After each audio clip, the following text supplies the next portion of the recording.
Nama saya Cikgu Roger. Saya bermain untuk tim Comfort Z. Comfort Z. Ya. Saya Zul dari GS, grup GS. GS Gas. Gas. Okey. Pasangan beregu lelaki Malaysia yang menang gangsa Olimpik Tokyo 2020 dan Paris 2024, siapa nama dia? Tan Wee Kiong dengan Goh Bisham. Bukan?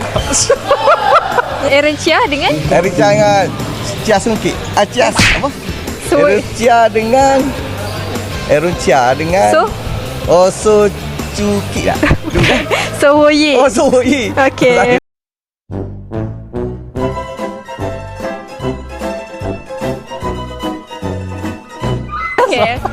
Okay, next question. Siapakah beregu wanita Malaysia yang memenangi pingat perak di kejohanan Dunia 2025? 2025.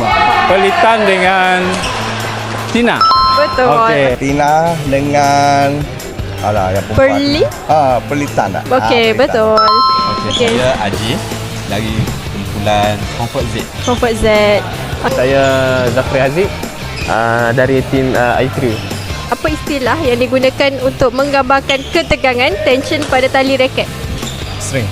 Betul, string tension. String.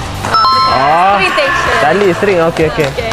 Apakah jenis material yang digunakan untuk membuat frame raket badminton yang meningkatkan kekuatan dan ringan?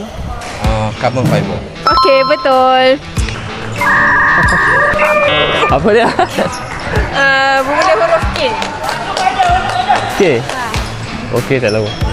Jawapan dia carbon fiber. Oh, carbon Okey. fiber. Terima kasih. Assalamualaikum cikgu. Assalamualaikum. Hari Guru. Selamat, terima kasih.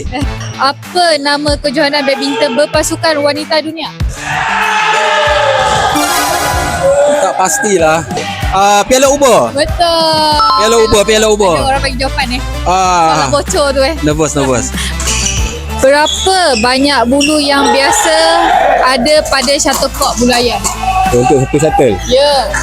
saya rasa mungkin satu dozen kot, 12 ataupun 10. Tak. Satu Dia satu bentuk shuttle, ada berapa helai bulu? berapa helai bulu?